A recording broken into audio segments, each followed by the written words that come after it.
नमस्कार, हरिभूमि टीवी के news bulletin में आपका स्वागत है और आइए नजर डालते हैं आज की प्रमुख खबरों पर। सबसे पहले बात करते हैं देश के मौसम की, जहां इस वक्त ठंड और गर्मी का अजीबोगरीब मेल देखने को मिल रहा है। देश भर में मौसम के मिजाज ने अचानक बदलाव आया है और एक ओर राजस्थान और छत्तीसगढ़ में फरवरी की शुरुआत में ही गर्मी ने दस्तक दे दी है, तो दूसरी ओर मध्य प्रदेश और बिहार में ठंड फिर से लोगों को परेशान कर रही है। राजस्थान और छत्तीसगढ़ में तापमान 32 डिग्री सेल्सियस के पार पहुंच गया, जो फरवरी के महीने के हिसाब से काफी ज्यादा माना जा रहा है। हरियाणा के कई जिलों में भी अधिकतम तापमान 25 डिग्री सेल्सियस तक दर्ज किया गया। दिन में हल्की गर्मी और सुबह शाम ठंड का असर साफ दिखाई दे रहा है। मध्य प्रदेश में एक बार फिर ठिठुरन बढ़ गई है। भोपाल और ग्वालियर में न्यूनतम तापमान 11 डिग्री सेल्सियस दर्ज किया गया, जबकि खजुराहो 6.6 डिग्री के साथ प्रदेश का सबसे ठंडा इलाका रहा। ठंडी हवाओं के कारण सुबह और रात के समय लोगों को खासा परेशानी का सामना करना पड़ रहा है। उधर बिहार में भी ठंड ने वापसी कर ली है।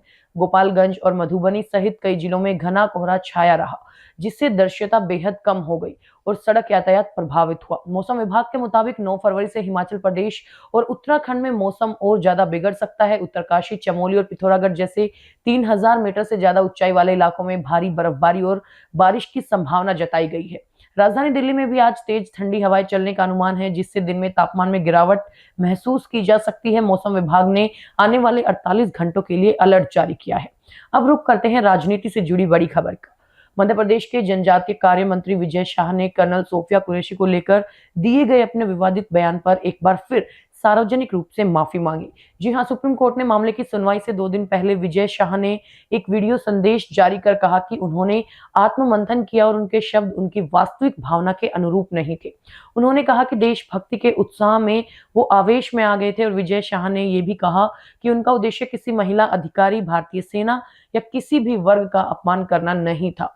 उन्होंने सेना और महिलाओं के प्रति अपना सम्मान दोहराते हुए कहा कि इस घटना से उन्होंने सबक लिया। मंत्री ने कहा कि वो पूरी जिम्मेदारी स्वीकार करते हैं और भविष्य में अपनी भाषा और शब्दों पर पूरा नियंत्रण रखेंगे। उन्होंने इस पूरे मामले को अपने लिए पीड़ादायक बताते हुए नागरिकों और भारतीय सेना से दिल से माफी मांगी और अपील की कि उनकी भावनाओं को सही संदर्भ में देखा जाए।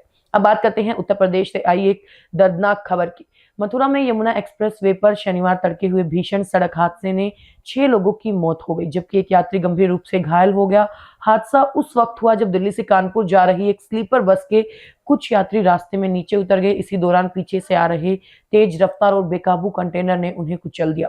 टक्कर इतनी जबरदस्त थी कि मौके पर ही 6 लोगों की जान चली गई। कई शव इतनी बुरी तरह क्षतिग्रस्त हो गए कि उनकी पहचान कपड़ों और स्वेटर के सहारे करनी पड़ी। हादसा सुबह करीब 2:30 बजे हुआ। बस दिल्ली के नांगलोई से कानपुर देहात के रसूलाबाद जा रही थी। बताया जा रहा है कि यात्री के कहने पर ड्राइवर ने ग्रीन जोन की बजाय बीच सड़क पर बस रोक दी थी, जो हादसे की बड़ी वजह बनी। घटना के बाद एक्सप्रेस वे पर लंबा जाम लगा। पुलिस ने मौके पर पहुंचकर घायल को अस्पताल पहुंचा और शवों को पोस्टमार्टम के लिए भेजा। हादसे के बाद कंटेनर चालक मौके से फरार हो गया, जिसकी तलाश की जा रही है। अब एक अहम खबर देश के यात्रियों से जुड़ी है। देश में टोल टैक्स चुकाने का तरीका बदलने जा रहा है। हाईवे पर टोल प्लाजा पर लगने वाले जाम और लंबी कतारों से राहत देने के लिए बिना बैरियर वाला टोल सिस्टम शुरू किया गया है। देश का पहला ऐसा टोल सिस्टम गुजरात के सूरत में लागू किया गया है। इस नई व्यवस्था में टोल प्लाजा पर कोई बैरियर नहीं होगा। सड़क पर लगे हाई रिजोल्यूशन कैमरे हर गुजरने वाले वाहन की नंबर प्लेट को पहचानेंगे और टोल अपने आप कट जाएगा। अगर किसी वाहन पर फास्टैग नहीं होगा तो नंबर प्लेट के जरिए पहचान कर उसे टोल उल्लंघन माना जाएगा और वाहन मालिक को ई चालान भेजा जाएगा। इस सिस्टम में जीपीएस और ऑटोमेटेड नंबर प्लेट रिकॉग्निशन तकनीक का इस्तेमाल किया जा रहा है। इससे यात्रियों का समय बचेगा और सफर पहले से ज्यादा आसान हो जाएगा। अब बात करते हैं हिमाचल प्रदेश की राजनीति की। हिमाचल प्रदेश में सत्ता में होने के बावजूद कांग्रेस पार्टी के भीतर संगठनात्मक संकट गहराता जा रहा है। 6 नवंबर 2024 को हाईकमान द्वारा राज्य, जिला और ब्लॉक स्तर की इकाइयों को भंग किए जाने के बाद भी अब तक नया संगठन तैयार नहीं हो पाया है। 15 महीने बीत जाने के बावजूद पार्टी का नया ढांचा जमीन पर दिखाई नहीं दे रहा। हालात ये है कि नए अध्यक्ष की नियुक्ति को भी 2.5 महीने से ज्यादा समय हो चुका है, लेकिन अब तक कार्यकारिणी का गठन नहीं किया गया। इससे पार्टी कार्यकर्ताओं में भारी निराशा है। बिना किसी पद और स्पष्ट जिम्मेदारी के कार्यकर्ता खुद को हाशिए पर महसूस कर रहे हैं। संगठन के गठन में हो रही देरी से कांग्रेस के भीतर गुटबाजी और आपसी समन्वय की कमी की चर्चा भी तेज हो गई। राजनीतिक गलियारों में सवाल उठ रहे हैं कि आने वाले चुनावी समय में पार्टी इस स्थिति से कैसे निपटेगी।